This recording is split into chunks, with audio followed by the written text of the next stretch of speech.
कांग्रेस नेता राहुल गांधी ने केंद्र सरकार और बीजेपी पर बोला बड़ा हमला।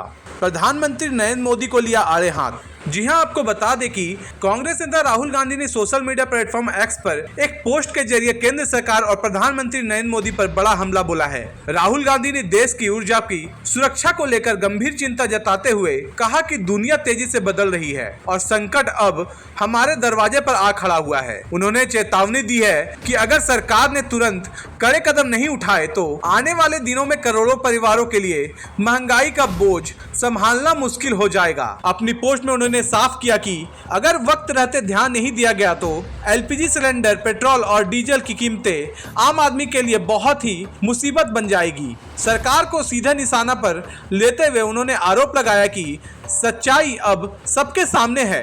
पीएम नरेंद्र मोदी ने भारत की ऊर्जा सुरक्षा के साथ समझौता किया है। उनका मानना है कि सरकार की गलत नीतियां ही अब देश को मुसीबत में डाल रही है। उन्होंने महंगाई ही नहीं बल्कि सरकार की विदेश नीति को भी आड़े हाथ लिया। इस पे सवाल उठाते हुए उन्होंने लिखा कि कमजोर और दिशाहीन विदेश नीति ने ही भारत को आज खतरनाक मोड़ पर ला खड़ा किया है। उन्होंने देशवासियों को आग्रह किया है कि अब सच्चाई बताने और भविष्य के लिए तैयार होने का वक्त आ गया है, वरना इसका खामियाजा सीधे तौर पर देश के आम जनता को भुगतना पड़ेगा।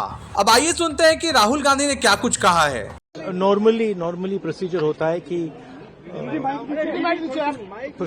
है कि you can ask to talk.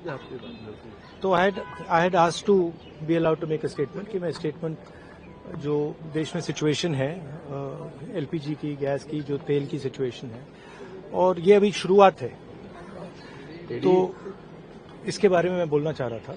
But कोई नया प्रोसीजर चालू हुआ है कि मंत्री पहले डिसाइड करेगा, फिर मैं बोलूंगा, फिर मंत्री रिप्लाई करेगा।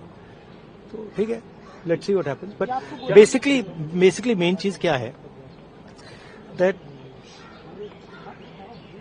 gas is going to be a problem, petrol is going to be a problem, all fuel is going to be a problem, because essentially our energy security has been compromised. Flawed foreign policy has created this problem. Now it doesn't matter.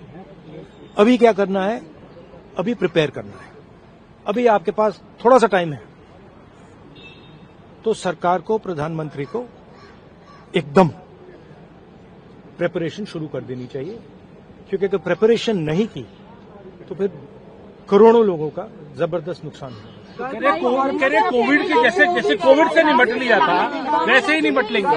Rahul ji वो कह रहे हैं कि जैसे Covid से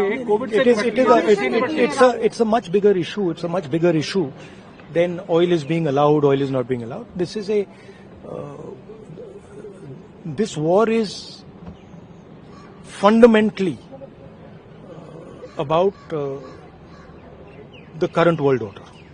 Right? This is a much bigger thing than Iran is allowing us to allow fuel, not allow fuel. We are going into an unstable time. When you go into an unstable time, you have to change your mindset. You cannot have the same mindset, right? So what I'm suggesting to the government is that they now start to think deeply about what are the possibilities and what do we have to do to make sure that हमारे लोगों को नुकसान ना हो.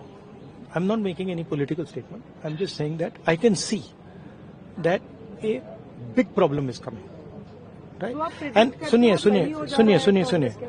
सुनिए, और अगर ये ईरान के लेवल पे अभी रिजॉल्व हो जाए तब भी ये प्रॉब्लम नहीं जा रहा है, क्योंकि दुनिया बदल रही है, स्ट्रक्चर बदल रहा है, तो हमें माइंडसेट बदलना है। और अगर हम माइंडसेट नहीं बदलेंगे, क्लैरिटी से काम नहीं करेंगे और हिंदुस्तान की रक्षा, हिंदुस्तान को सेंटर बना के नहीं करेंगे तो प्रॉब्लम होगा। तो वो तो कह रहे हैं कि कोविड के साथ निपट लिए, प्रधानमंत्री ने कल कहा कि जैसे कोविड से निपट लिए हम तो इससे भी निपट लेंगे। देखिए आप कुछ भी कह सकते हैं, there is a central problem here and I have been saying the problem is the prime minister is not able to function as the prime minister of India and there is a reason for it, right? He is trapped now.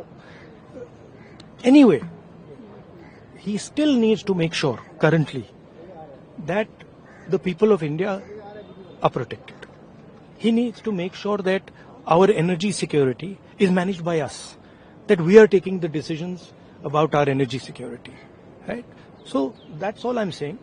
I hope the government listens to what I'm saying, because अगर नहीं सुनेगी तो बहुत बुरा नुकसान होने वाला है। इस खबर के बारे में आप क्या सोचते हो और समझते हैं, हमें कमेंट करके जरूर बताएं। और इसी तरह की खबर देखते रहने के लिए हमारे चैनल को सब्सक्राइब करना ना भूलें। आपके लिए न्यूज़ रूम से अमन बर्डियार की रिपोर्ट।